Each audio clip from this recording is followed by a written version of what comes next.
One of the things I'm seeing more than ever before at the moment is a series of fears that are holding business owners back from doing the things they need to do to get their businesses from this difficult stage after COVID-19 and through to growing and thriving and achieving the results they want.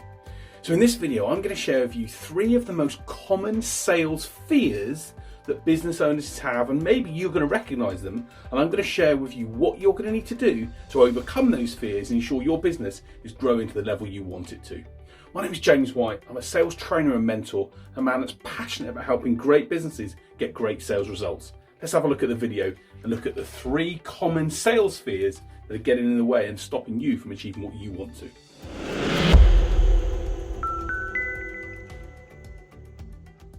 So what's fear number 1? The biggest fear that I see when I speak to businesses that I work with and those that I'm even thinking of working with is a fear of this. Fear number 1 is rejection. Everyone has this real weird concept that they can't do certain things in sales because they're going to get rejected as a result of it. And the reality is, of course, in sales, we are going to find that not everyone's going to buy our product or service. The reality is, if everyone bought your product or service, A, chances are you're too cheap, and B, your business, you wouldn't be watching videos like this right now. So the reality is we're going to get people that say no to us.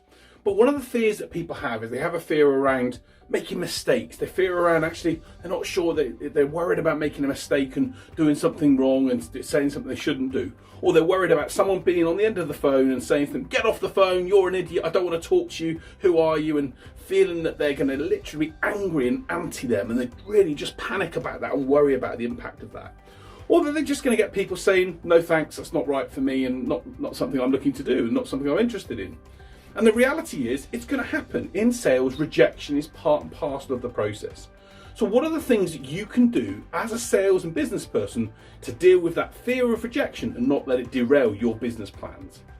So one of the first things I can say to you about dealing with this is to prepare for it. You know it's going to happen. So the reality is, how do you deal with it? How do you prepare? If you know you're going to engage with 30 prospects, the chances are out of that list, maybe 25 of them are going to say no, or are going to give you a response that basically says they're not interested at this moment in time. So do you either in a position in your brain know, oh, I don't know what to do with this, or do you prepare for it with what I would call an objection response or a framework that you can use to at least say when a prospect says, no thanks, I'm not interested, you can reply with something like, do you know what, I really expected that, John, and thanks for letting me know that. Most of my clients weren't, but actually they took a few moments to look at what we do and they were really pleased they did.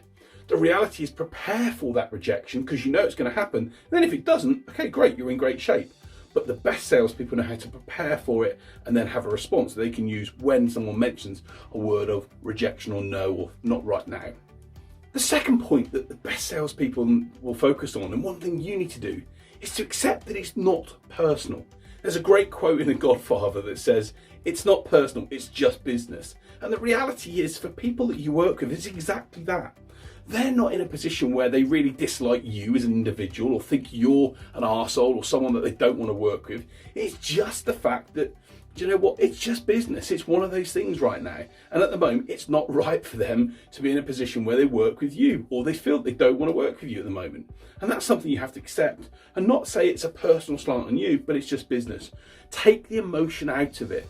At this stage, certainly in the sales process, when we're looking to engage with new prospects for the first time, don't think it's about me and they're hurting me and they don't like me. It's just at the moment they can't see it working, and actually be able to be mature enough to say, that's okay, maybe not right this time, maybe it'll be right in the future.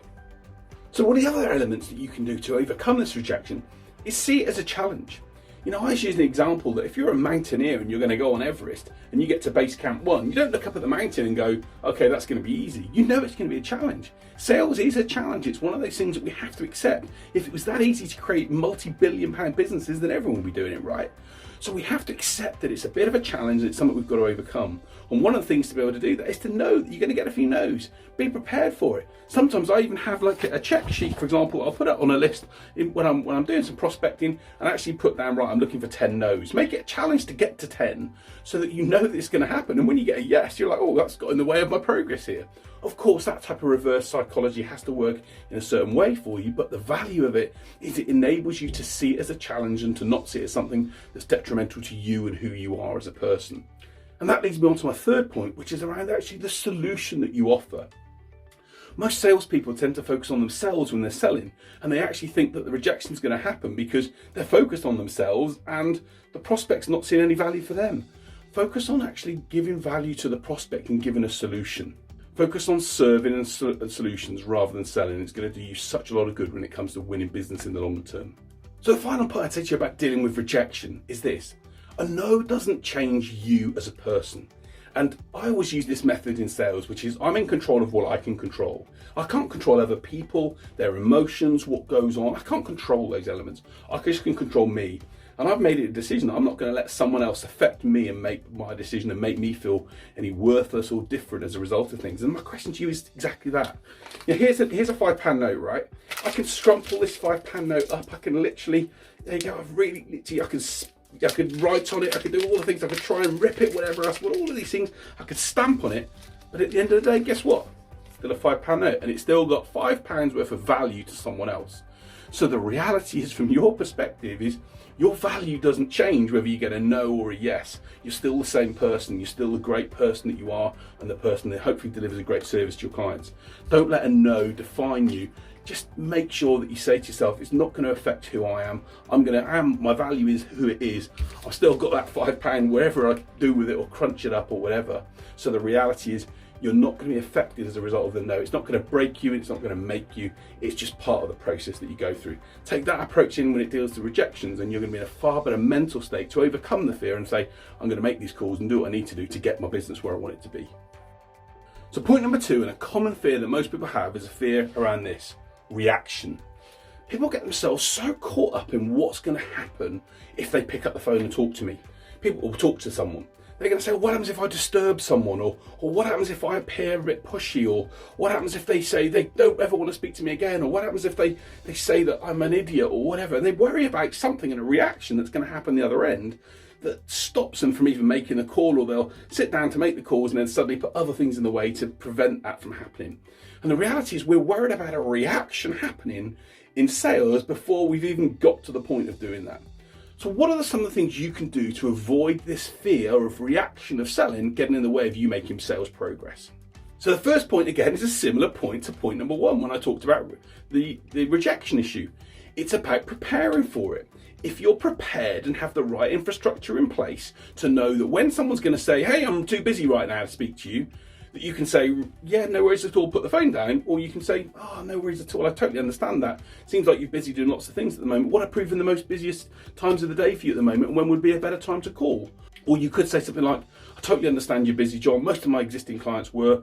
Let me just have 30 seconds of your time to ask you how you're dealing with X, Y, and Z challenge. And if I can't provide you with some answers that can help you in that area, I'll leave you alone. How does that sound? By preparing a response like this so that you're in a position to, when the prospect says those words to you, deal with it in a different way, is a much better route to be able to handle the issue of, oh, am I going to deal with interrupt someone? So the reality is people nowadays, especially when COVID-19, are working at different times of the day. They're working at weekends. They're working whenever. Get on the phone, speak to them. They're going to find benefit in working with you and seeing what you do, especially if you're able then to deliver, as I mentioned in my video last week, and transform and tribe their business. It's going to be a massive factor for them. So the other key thing to think about when it comes to the reaction you get is also how you approach it as a salesperson. One of the key challenges, and I talk about emotional sales intelligence, is being self-aware. When you get a reaction from someone that's really busy right now, do you continue to go down that path, or do you go, okay, I'm really sorry, I didn't really want to disturb you then? Do you use your self-awareness to be able to try and rebuild part of that relationship with the prospect and at least see if there's an opportunity to at least go down a further path? And if that prospect comes back and says, I told you I was really busy, then just continue to knock on the same door. It doesn't make sense. Use your self-awareness, your empathy, your self-control to say, no worries at all, I understand it's really a bad time for you. I'll look to ring you another time, or when would be a better time for you? If you get a continual bad reaction, then maybe you can then just say, look, now's not a good time, I'll give you a call at the same time tomorrow, and call them at the same time tomorrow. That person's probably not even going to realise you're going to call back. When you do call, and hopefully they're not in the same meeting, you're then getting in a position to have the conversation that you wanted with them. The reality is we have to use our emotional sales intelligence to engage and understand in the right way, and to know whether the timing and the way and the reaction that we're getting is a real problem for that prospect at the time, or they're just giving us the brush off. And if they are, use a prep. And if they are, use a prepared response that can enable us to try and still carry that conversation forward. And the third thing about being able to overcome the issues around the reaction is being brave about what you do. So anyone that works with will know that I focus on getting a target market in place and then having a value that you can offer to that market that can solve a problem or want for them. You know, Henry Ford always said, if I asked my customers what they wanted, they would have told me a faster horse. And I've got clients that work within businesses at the moment who aren't that well known, and they're a bit of a hidden secret. So what's the only way in which they can get out to their prospects and show the world what impact they can have? It's by doing outreach activity, by picking up the phone or reaching out to that person through social media. So the reality is we sometimes got to be brave about knowing the market space that we're in and the impact we can have and the outcomes we can achieve. And when we know those elements, what we can then start to do is focus on talking to the prospect around challenges that we solve. How are they dealing with problem X? What are the implications of this and this for their business? How are they coping with these challenges? And when you start talking and engaging with prospects in that way, and then you start sharing some stories about how those problems can be overcome, if you know your target customer well, I guarantee you that those type of people are going to be more engaged and more responsive to you, and they're going to want to engage, at least have a conversation. And if we're prepared and know what we're going to say and how we're going to say it, we can then start to move down the line and hopefully start to see if we can do some business with that prospect. And so focus your time and your effort on making sure that you're selling with value, that you're showing and give examples and evidence of how you've made a massive difference in a business person's life. And you're going to be in a better position to then go and work with them and show them how you can deliver the same results for them as you have for other people. So the final fear and worry that I hear a lot from business owners, but there's something you've got to overcome if you're going to be successful in business, is the issue around reputation. Reputation is one of the biggest fears that people have around selling. It's if I had a pound for doing it, I would be a multimillionaire. Oh, well, I don't want to be seen as a salesperson. You know, that's just not, I don't want to be seen as being pushy, and I don't want to, I'm not like a car salesman. People have this idea that people are like car salesmen, or what happens if someone's going to talk behind my back around who I am and that I'm a salesperson and I'm actually asking for business and I'm looking to try and do new business, and I don't want people to think of me like that. And they have this preconceived idea of what sales is about because, and I say this rightly, because as I mentioned in my video last week, because so many companies do it badly and so many people do it badly. Great salespeople solve problems, they add value, they make an impact and transform the world of the people they work with. Bad salespeople just try and sell and don't give a shit about the person they're selling to and just care for themselves. And if you think about your reputation as being one of those type of people, then of course you're always going to have the same fears. But if you actually think about your reputation as being someone that cares, that really believes in solving the challenge for that prospect, and you see it as your duty, then you're going to be able to overcome these fears with some of the other tips I'm going to share in a moment. The reality is this: if you worry about the reputation of sales, sure, yeah, do you know what? You might not want to be a salesperson or see someone that sells, but maybe you would prefer that reputation than the reputation of the business owner that went bust. Because the reality is, if you don't sell, your business won't exist. And if you think that you can just abdicate the responsibility to someone else, then I guarantee you're going to be in for a shock as well. So let's look at some of the things you can do that can overcome those fear around reputation and the impact that has. So 3 things that I really suggest you do here, which are really, really important when it comes to selling and thinking about the reputation. The first thing is this: so many companies do it badly because they focus on themselves. My methods, and I continue to say this time and time again, are all about focus on your prospect. Focus on what value you can give to them. Put yourself in their shoes.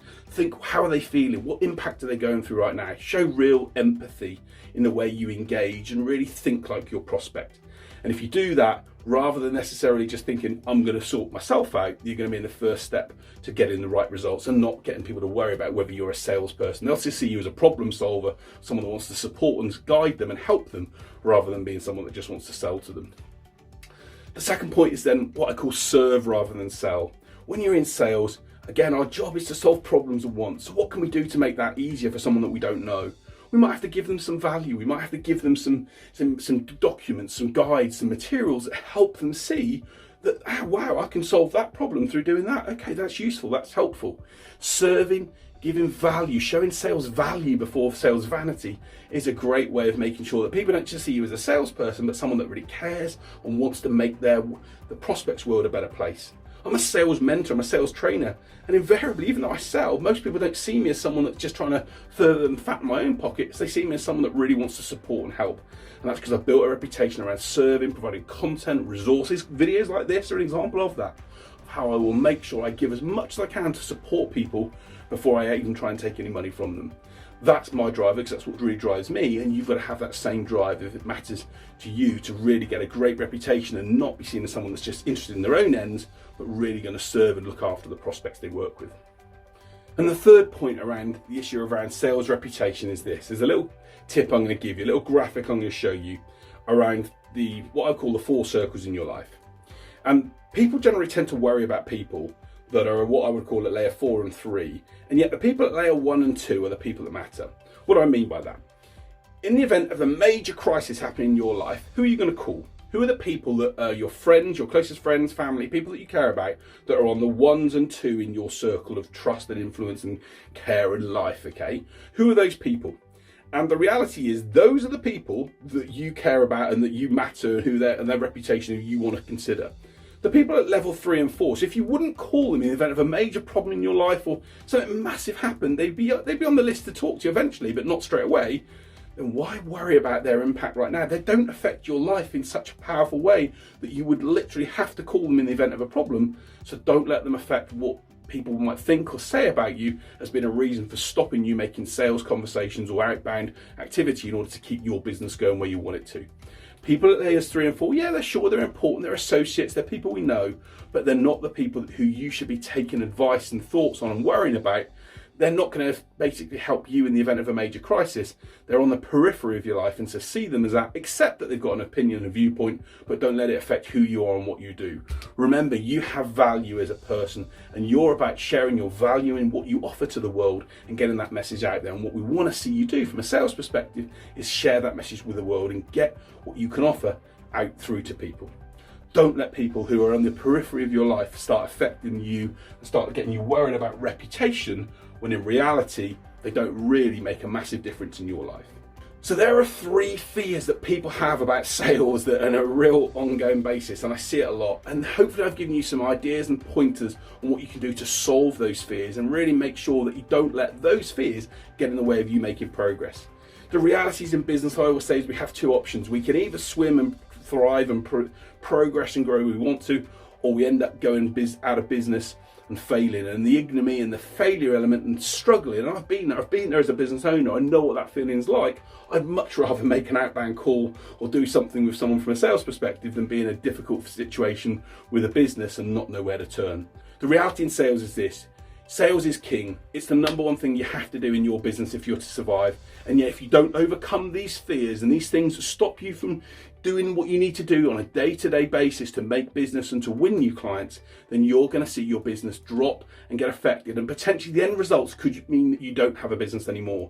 And I don't want that for you, and I don't want that for any great business owner that really has put their life and soul and heart into creating something new. So focus on dealing with these fears. Write down today how you're going to overcome some of them. Reach out to me on social media or in the comment section below about what are the things you need to do to overcome some of these fears. Maybe join one of my webinars and let's get some questions going, or we can talk about these challenges you're facing and how we can overcome them. But the key thing is this: vow now to overcome them so they don't derail your business and where you're going. If you do that, you'll get to where we want to get to. We can give you the support and help to get great results and make sure you're thriving and growing.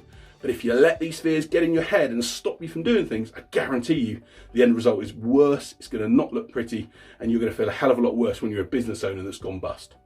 Take this advice on board, deal with these fears, and let's get you where you want to be and achieving brilliant sales success and money in your bank account to achieve the goals and dreams for you and your family. I hope that video has been helpful. My name's James White. As you can see, I'm a man that passionately cares about businesses. I want you to succeed. I want to help and support you get those sales results. If you've enjoyed the video, please subscribe to the channel. I'd love you to share and watch some of the other content I've got that can help you get the results you want. Reach out to me on social media at James White Sales. Ask any questions you've got. I'm there to support you, give you the skills, the tools, the information, the accountability, the help, whatever it is, to get incredible sales results. I know I can. My clients, I get great results from my clients, and I want to help you do the same thing. Reach out to me and let's make sure that we make the rest of 2020 an incredible, successful time for you and your business.